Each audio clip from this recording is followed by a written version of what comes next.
Hello दोस्तों, आज मैं जिस मूवी को एक्सप्लेन करने वाला हूँ उसका नाम है द एक्सोर्सिस्ट। दोस्तों, ये मूवी 1973 में रिलीज हुई थी।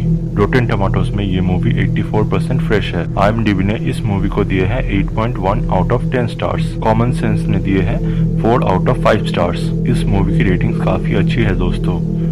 इसके अलावा भी इस मूवी ने 2 ऑस्कर और काफी नॉमिनेशंस जीते हैं। और इस मूवी में काम किया है लिंडा, एलेन, जेसन, मैक्स, ली और जैक ने। एक्सप्लेनेशन के शुरू में मैं बता देता हूँ दोस्तों, इस वीडियो में स्पॉयलर्स है। तो चलिए दोस्तों, एक्सप्लेनेशन को शुरू करते हैं। मूवी के शुरू में हमें एक घर दिखाया जाता है दोस्तों। नेक्स्ट सीन में हमें दिखाया जाता है इराक में खुदाई चल रही है। एक लड़का वहाँ के चीफ को खबर देता है कि उनके साथियों को कुछ मिला है। वो वहाँ जाते हैं और खोजी हुई चीजों को देखते हैं। वो एक पेंडेंट को देखते हैं। फिर वो एक सुरंग में हाथ डालते हैं और उन्हें एक छोटे से मूर्ति का सिर मिलता है।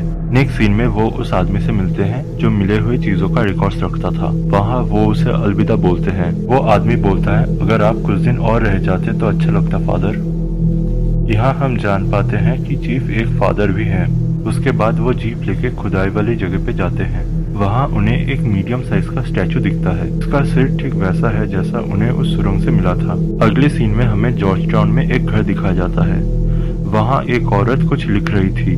तभी उसे कुछ आवाज आता है। वो बाहर जाके देखती है और उसे पता चलता है कि वो ऊपर से आ रही है। उसके बाद वो अपनी बेटी के रूम में जाती है और उस रूम की खिड़कियां बंद करके अपनी बेटी को एक किस करके लौट आती है। नेक्स्ट डे वो अपने बटलर से बोलती है, ऊपर चूहे हैं, इसीलिए रैट केज लाना पड़ेगा।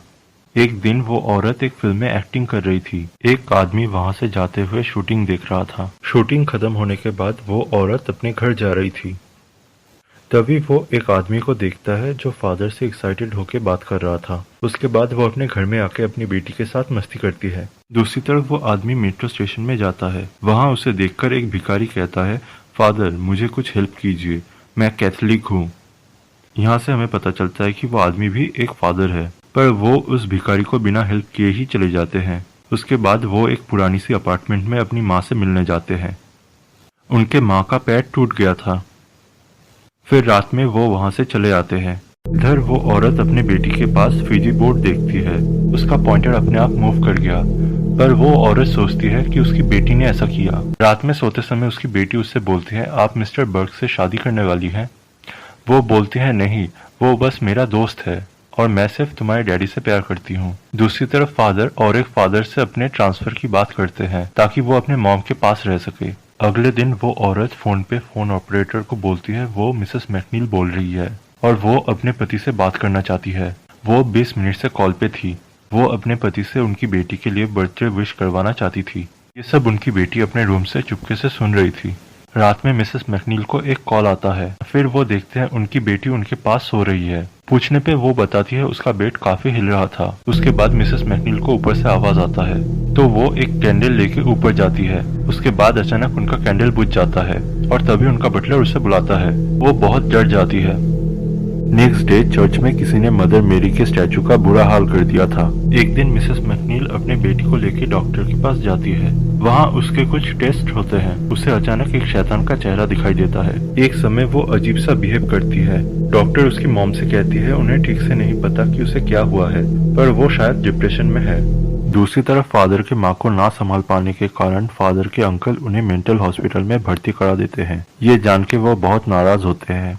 फादर के माँ भी फादर से मिलना नहीं चाह रहे थे क्योंकि वो सोच रहे थे फादर उन्हें पागल समझते हैं और इसलिए वो उन्हें मेंटल हॉस्पिटल में भर्ती किया है। फादर उनसे कहते हैं वो उन्हें वहां से ले जाएंगे। फिर वो अपने अंकल से बात करते हैं उनकी माँ को शिफ्ट करवाने के बारे में।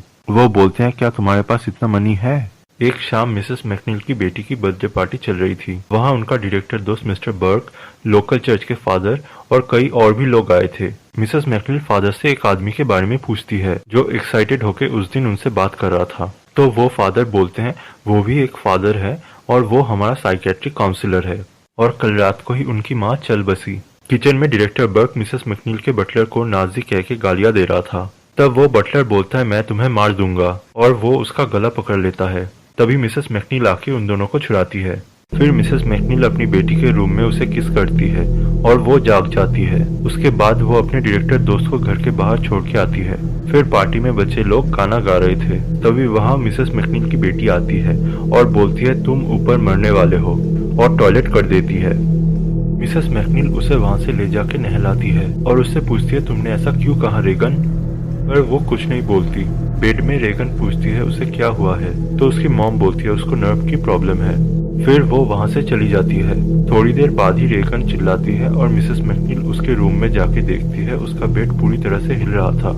वो भी बेड पे कूद के बेड को रोकने की कोशिश करती है। दूसरी तरफ फादर काफी दुखी थे अपनी माँ की मौत से। वो सपनों में भी अपनी माँ को देखते हैं। इधर मिसेस मैकनील अपनी बेटी को लेकर फिर से डॉक्टर के पास जाती है। डॉक्टर बोलते हैं उसका ब्लड क्लॉट है। मिसेस मैकनील बोलती है उसका बेड सच में हिल रहा था। डॉक्टर को रेगन की बातों पे विश्वास नहीं था। फिर वो लोग रेगन की ऑपरेशन करते हैं। फिर डॉक्टर्स रेगन का सीटी स्कैन देख रहे थे, तभी एक नर्स आके बोलती है मिसेस मैकनील अर्जेंटली घर में बुला रही है। डॉक्टर्स उनके घर में जाके देखते हैं रेगन आगे पीछे हो रही है, फिर बेड पे उछल रही है। उसके बाद उसका आवाज बदल जाता है और वो डॉक्टर को चाटा मार के गिरा देती है। फिर वो लोग उसे हाई पावर की नींद का इंजेक्शन देते हैं। डॉक्टर्स रेगन का और एक टेस्ट करते हैं, पर उससे भी कुछ पता नहीं चलता है। फिर रिपोर्ट देख के उसकी माँ को साइकियाट्रिस्ट ढूंढने बोलते हैं। रात में मिसेस मैकनील घर में आती है, तब लाइट चली जाती है, फिर वापस भी आ जाती है। वापस आते ही हमें एक भूत को देखते हैं, पर मिसेस मैकनील नहीं देख पाती है। ये वही था जिसको रेगन ने देखा था। वो रेगन के रूम में आके खिड़की बंद करती है और उसे ब्लैंकेट से ढक देती है। नीचे आके वो अपनी असिस्टेंट पे गुस्सा होती है क्योंकि उसने रेगन को अकेले छोड़ दिया था। तो वो बोलती है वो बर्क को रेगन के पास छोड़ के गई थी। उसके बाद मिसेस मैकनील के पास खबर आता है कि बर्क मर चुका है। ये सुन के वो रोने लगती है। तभी रेगन उल्टे हाथ पांव से सीढ़ियों से नीचे उतरती है और उसके मुंह से खून निकल रहा था। नेक्स्ट सीन में एक साइकियाट्रिस्ट रेगन से बात करते हैं। वो पूछते हैं क्या तुम्हारे अलावा भी तुम्हारे अंदर कोई और है? वो बोलती है हाँ, कभी कभी। साइकियाट्रिस्ट से बात करते करते रेगन की आवाज बदल जाती है। तो साइकियाट्रिस्ट पूछते हैं कौन है वो, तो रेगन उनकी थाई को पकड़ के उन्हें गिरा देती है। तब दूसरे डॉक्टर रेगन को पकड़ के साइकियाट्रिस्ट को छुड़ाते हैं। दूसरी तरफ एक डिटेक्टिव फादर से मिलके उनका तारीफ करते हैं। उसके बाद वो बोलते हैं फादर ने तो डायरेक्टर बर्क के मौत के बारे में सुने ही होंगे। फिर डिटेक्टिव पूछता है उन्हें विचक्राफ्ट के बारे में कितना पता है। फादर बोलते हैं वो साइकियाट्रिक व्यू से उसके ऊपर एक पेपर भी लिखे थे। डिटेक्टिव बोलते हैं बर्क का मुंह बिल्कुल पीछे था। डिटेक्टिव को शक था कि चर्च में से ही कोई कातिल होगा, इसीलिए वो फादर से बात उगलवाना चाहते थे। इनडायरेक्टली वो फादर को जेल भेजने की धमकी भी देते हैं। फादर भी इनडायरेक्टली बोलते हैं कि वो संभाल लेंगे। उसके बाद डिटेक्टिव उन्हें एक फिल्म देखने का ऑफर देते हैं, पर फादर बोलते हैं उन्होंने वो फिल्म पहले ही देख लिया है। फिर डिटेक्टिव गुस्से में बोलते हैं मैंने आपकी झूठी तारीफ किया था। इधर रेगन की ट्रीटमेंट के लिए डॉक्टर्स की मीटिंग होती है। उस मीटिंग में मिसेस मैकनील भी थी। कुछ डॉक्टर सजेस्ट करते हैं उसे प्रीस्ट के पास ले जाने के लिए। उसके बाद मिसेस मैकनील को रेगन के बेड में से एक क्रॉस मिलता है, पर घर के किसी ने भी उसे नहीं रखा था। वीडियो का अगला पार्ट कल ही आएगा, ठीक इसी समय। दोस्तों, अगर वीडियो पसंद आया हो तो लाइक कीजिए, अपने फ्रेंड्स के साथ शेयर कीजिए और चैनल को सब्सक्राइब कीजिए।